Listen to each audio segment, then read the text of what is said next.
Welcome to Saga's lifestyle. இன்றைக்கி நம்ம ரொம்ப ஈஸியாக டேஸ்டியாக செய்யக்கூடிய காலிஃப்ளவர் உருளைக்கிழங்கு பொரியல் பண்ணலாம். காலிஃப்ளவர் உருளைக்கிழங்குல விதவிதமாக பொரியல் பண்ணலாம். செம டேஸ்டியாக இருக்கும். கடாய் காஞ்சிருச்சு, 2 ஸ்பூன் ரீஃபைண்ட் ஆயில் ஊற்றிக்கலாம். எண்ணெய் காஞ்சிருச்சு, கடுகு உளுத்தம்பருப்பு போட்டு தாளிச்சிக்கலாம். கடுகு நல்லா பொரியட்டும்.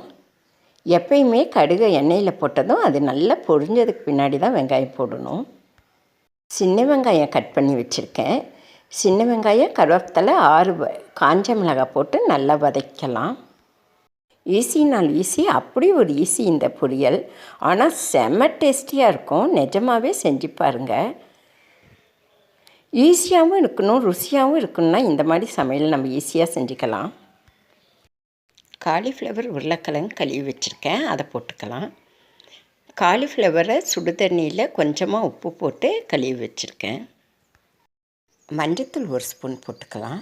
வேறு மசாலா எதுவும் போட வேண்டியதில்லை. காஞ்ச மிளகாவோட காரமே இதுக்கு சரியாக இருக்கும். ஏற்கனவே காலிஃப்ளவரை உப்பு தண்ணியில் கழுவி வச்சுருக்கேன். அதனால் உப்பு போடுறப்ப ரொம்ப கவனமாக கொஞ்சமாக தேவையான அளவு போட்டுக்கணும். இந்த காய்க்கு தேவையான அளவு உப்பு போட்டுக்கலாம். நல்லா கலந்து விடலாம்.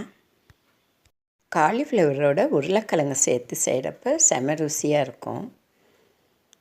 குழந்தைங்க முதல் பெரியவங்க வரை எல்லோரும் விரும்பி சாப்பிடுவாங்க. நல்லா கலந்து விட்டாச்சு. 1/2 கிளாஸ் தண்ணி ஊற்றிக்கலாம். கொஞ்சமாக தண்ணி ஊற்றினாவே வெந்துடும். 1/2 கிளாஸ் ஊற்றிருக்கேன்.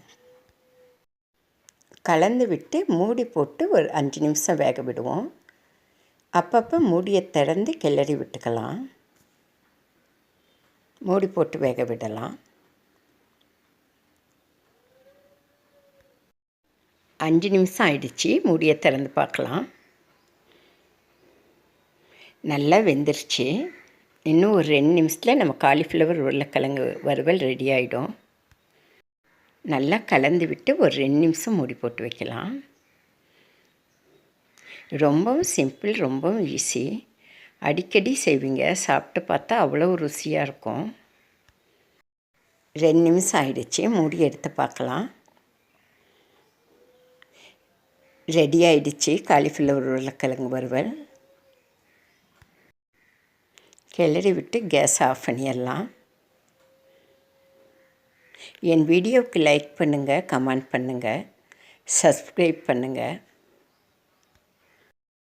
வாங்க சாப்பிடலாம். என் வீடியோ பார்த்த உங்களுக்கு என் மனமார்ந்த நன்றிகள். நம்ம அடுத்த வீடியோவில் சந்திப்போம்.